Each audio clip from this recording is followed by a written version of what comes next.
No, no, no, no. It didn't go so well. She said she was drowned. I will not disclose that information. And I will say right now, we are gonna use a master ball on Arceus. Get that monetization by the end of the year, or by the end of 2 years, by the end of 3. But you are maidenless. I can play the... I am. No, I am on that amphetamine. Let me come back to Hypixel, please. No. Now. Oh, it's over. Hello everyone. Today we're going to be exploring how to use Kdenlive, or at least try to. Why me? Well, nothing really makes me credible enough to be the teacher, but I do have 20 videos using Kdenlive. Well, except for one. Now, I'm not sure if you're here intentionally to learn Kdenlive or saw my whack video on the homepage, but either way, I hope you can enjoy what this video has to offer. I should mention that my settings have been changed for better hotkeys and stuff, but hopefully that doesn't deter you from just using Kdenlive. And without wasting any more time, let's get straight to the basics. And by basics, I mean basics, because I would say that this video has heavy in content, but it's also quite quick paced, so pause if you ever feel like I'm losing you, which probably will happen more than you think. Okay, so you made it to the screen. What do? You turn off your PC and go outside, contemplating your decisions. Nah, I'm joking though, but it can really feel overwhelming when you first start. But hey, it's not as complicated as you might think. If I'm being completely honest, I learned a lot just by messing around with the software. You'd be surprised how much you can learn by just doing that.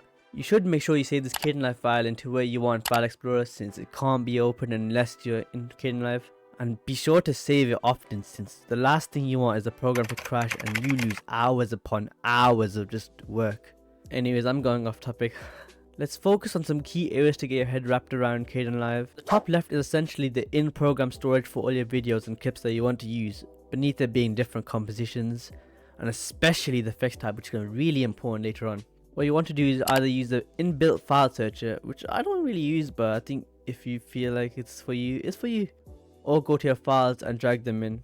For the videos, I have a simple Pokemon clip just from Pokemon Sun, and make sure your file organization is better than mine. Oh my god! It is important that I say you never delete any files, images, videos, or anything like that that's in your File Explorer until you're done with this video and ready to render it. The reason being that if they're deleted from File Explorer, then Kdenlive won't be able to use it in the rendering phase, which sucks.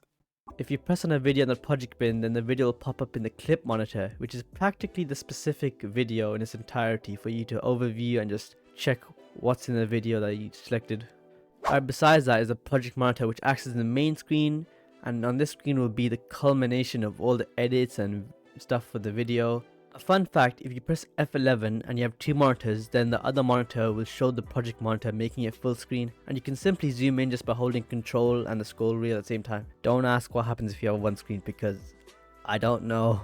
Beyond this, we have a timeline in which we will place videos and such like that. The V stands for video whilst A stands for audio. You probably could guess that. When you drag a video from the project bin into the timeline, it will usually have an audio associated with it. That means the audio and the video you chose was separated, but don't get it wrong. If you have people speaking and music or such, it will not be separated, as those are literally integrated in one another. It only separates the visuals and the audio. You can even see that if you move the videos from V1 to V2, then it moves the audio to that channel. And by channel, I'm referring to any of these parts of the timeline.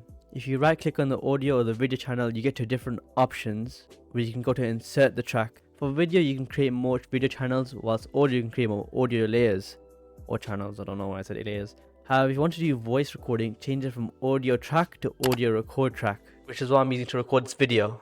The bottom right is where the different effects and audio stuff will appear. Okay, now let's get to actually making the video. Well, actually, Abyss, you haven't shown this, or even that over here. Okay, I get your point, but the truth is I don't know. Wait, don't look at me like that. This is a beginner video after all. Anyways, this here is going to be a savior. It's called the Razor tool, and I have it set to Control Z right now. But you can change your shortcuts in any way you want. Just go to your settings and go to configure keyboard shortcuts. Then simply find what you want and make shortcut. Simple as that. Okay, so what the Razor tool does is essentially cuts the clip at any point you want. If you get 2 points, then you can just right click and delete, and boom, you just made your first edit. But hey, that's not all there is. You still got a long way to go. A long way. To check your video from the beginning, just press Ctrl and space, and then space is a bar again to play the video. Just like on a YouTube video. Like the one you're watching right now. Anyways, once you're done cutting, you're going to want to learn how the timeline works. Okay, damn, I should have explained that before. Well, let's forget about that right now. So what you want to do is think of these video channels as layers of tracing paper. Does that help? Does that analogy even make sense? Well, let's just think about it as if you're stacking them on top of each other like paper. The top paper is what's visible, what's paper beneath it can't be seen. So just like that, it's the same for videos. In the video channel, as arrangement is key. So I'm going to go briefly over what many of the people have said in other videos like Adobe Premiere, but I'm going to show you how to use them in Kdenlive and my favorites to use. Maybe a couple others. Go over to the effects tab and search volume. Quick tip, you should right click on your favorite effects that you're going to use a lot, since then you can just go to the video or audio on your timeline. Right click and insert effect, which makes it much more simple. Then drag this to your audio on your timeline. Whether it be talking or music, click on the audio you put it on and then you will see the gain option. Gain is practically how loud the audio is, so if you put it below 0, then it'll be a lot quieter. If you put it above 0, it'll be a lot higher. Next is noise suppression, which basically removes background noise. I love this when I'm doing voiceovers because it removes the sound of my fans and my PC. Those sounds like literal jet engine, so it really helps. However, if your audio is integrated with the clip and not separate audio recording, then noise suppression can really mess with your clip's audio, like removing game sound and such. So be wary if you want to do that. My workaround in this situation is to use music or such in the background so to slightly overpower the PC sound. Next is a visual effect, that being monochrome.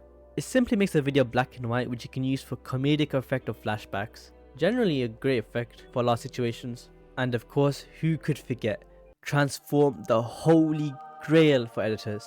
So what you see is opacity, which is how transparent the clip is, 100 being visible all the way to 0, which you can't see it. Rotation, which works adjusting the numbers. Positive means rotation right, whilst negative is rotation left. Then there's size, which simply is how far zoomed in the video images is. At default is 100, but going less that will reduce size, whilst decreasing will zoom in. Now on transform, you have the duration of the clip where you can put the keyframes by this button. A keyframe is essentially a point in the video you mark. So if you put a single keyframe and increase that keyframe size from the previous keyframe, in this case the beginning, it will zoom up in that size during the duration up to the keyframe. Okay, that's a little complicated, but I'm sure the more you use it, the more you'll be able to learn and just progress past that point. But make sure you use the razor tool to cut the area where you want to zoom or track so you can go back to original dimensions after the zoom edit. Now let's get to tracking, which also uses transform. So make a keyframe at the point you want and that will act as the beginning of the tracking. Then remove a couple of frames, which is done by pressing your arrow key right, and add another keyframe and zoom in how far you want. At this point, use the circle on the project monitor to move around the video to where you want to focus. Remember, hold Ctrl and use scroll wheel to zoom in and out, letting you move around easier. Keep on adding keyframes every few frames or such to stay focusing on what you want. And keep this up until you reach the end of the cut clip, because the section was specifically cut for tracking or zooming. Okay, subtitles. Pretty simple, really. Right click in your project bin and press add title clip. Then write whatever you want, keep it within the visible dimensions, and then adjust the size accordingly. Move your text to where it should be positioned, and if you want to align it in the middle, then press this. Once done, press create tile and drag the text from your project bin into your timeline. Make sure it's on the top video channel so it can definitely be above your video and any other images you put in and stuff like that. Well, if you're happy with what you got, then let's download this. Go to project and press render. After that, press render to file, in which the download begins. Check where you're saving it though. Make sure you're not saving it on some random area. And just like that, you made an edited video on Kdenlive. I hope this video helps someone out there in the universe. Anyways, if it did help, or even if you just enjoyed the video, please subscribe and watch my other videos, even though they are gaming and don't relate to this at all. Besides that, I'll see you around. Bye.